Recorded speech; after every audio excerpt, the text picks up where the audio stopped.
So let's begin with listing the nerves that carry sensation from the face. The face is innervated by 12 sensory nerves. So the sensation from the face is carried by such rich sensory nerve supply. Out of these 12 sensory nerves that innervate the skin of the face, 11 are derived from trigeminal nerve and 1 is derived from the cervical plexus. The nerves that are derived from trigeminal nerve are mainly from the ophthalmic division, maxillary division and mandibular division, respectively giving rise to 5, 3 and 3 branches, whereas from the cervical plexus there is greater auricular nerve which will innervate the skin of the face. We will talk about each of these nerves. Then, what are the cutaneous territories of the face? Remember, if you draw a line starting from the angle of the eye, lateral angle of the eye to the vertex, and then you draw a line from the lateral angle of the mouth to the vertex, we have 3 zones of the face and there is one zone which is over the skin over the angle of the mandible. So these are the 4 zones of the face. The first zone, which includes mainly the forehead, the central part of the nose and the dorsum of the nose, this zone is called as the ophthalmic zone because this is innervated by 5 branches coming from the ophthalmic division of trigeminal nerve. Then the zone between the line connecting angle of the eye and the vertex and angle of the mouth and the vertex, this zone is called as maxillary zone. Maxillary zone is innervated by 3 branches of maxillary nerve.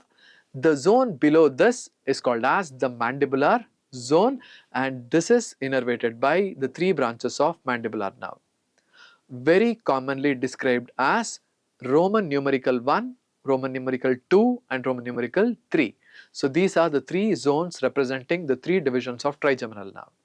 Then we have a small area over the angle of the mandible which is innervated by the greater auricular nerve.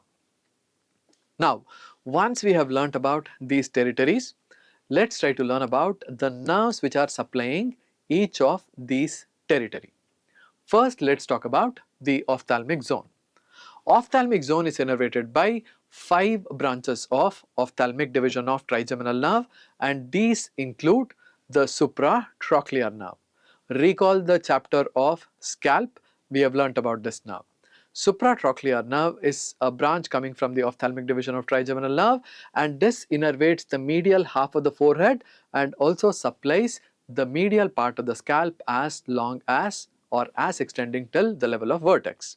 Then slightly lateral to the supratrochlear nerve, we have the supraorbital nerve.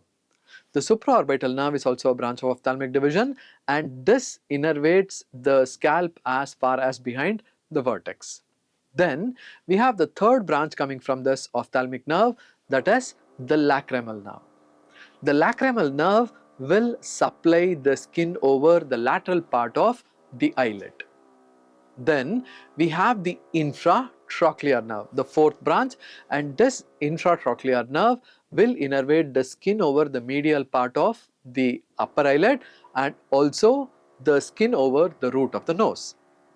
Then the last or the 5th branch of ophthalmic nerve that is innervating the ophthalmic territory is the external nasal nerve which will supply the entire dorsum of the nose.